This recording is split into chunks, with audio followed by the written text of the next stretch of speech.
pas malade, tu ne connais juste pas la vérité. Et aujourd'hui, je vais te révéler ce que les gynécologues taisent et ce que les endocrinologues ne te disent pas. Et que 90% des femmes diagnostiquées avec un SOPK ignorent. Alors prépare-toi parce que cette vidéo, peut littéralement changer ta vie. Si on t'avait menti, tu as entendu ce mot, SOPK, syndrome des ovaires polykystiques. On t'a prescrit des hormones.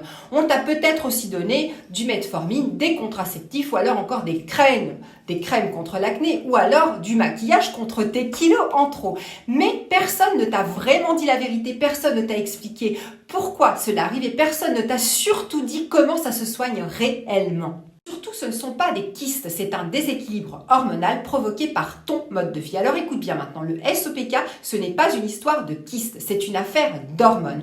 À l'échographie, on voit plein de follicules et on les appelle à tort des kystes. Mais ces follicules, ce sont des ovules qui ne parviennent pas à sortir. Alors pourquoi? Parce que ton système hormonal est bloqué. Responsable numéro 1, ce sont les androgènes, les hormones masculines. Responsable numéro 2, c'est l'insuline. Et là, ça devient vraiment intéressant.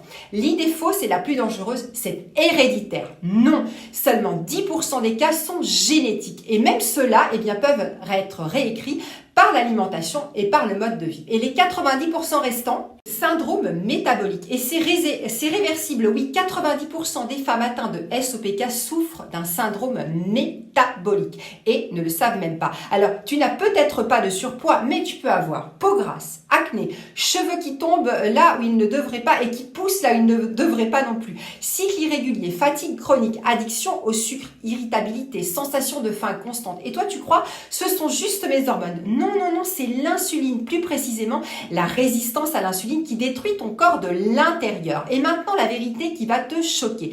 Tes ovaires font partie des rares organes qui ne deviennent jamais résistants à l'insuline. Ça veut dire que même quand tes muscles, ton cerveau ou ton foie deviennent insensibles à l'insuline, tes ovaires, eux, la reçoivent toujours et s'hypertrophient, produisent trop d'androgènes. Et tu te retrouves avec un SOPK.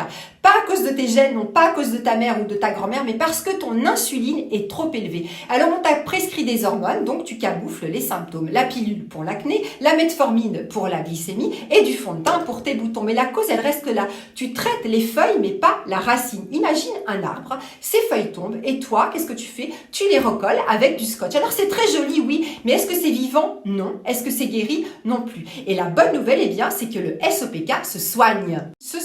Pas besoin de le camoufler, sans hormones, sans FIV, sans désespoir. Il ne faut qu'une seule chose, c'est reprendre le contrôle de ton insuline, avec ton alimentation, avec du nettoyage intérieur, avec du mouvement, sans sucre, sans excès, sans excuse. Tu peux passer de « je me détruis » à « je me guéris ».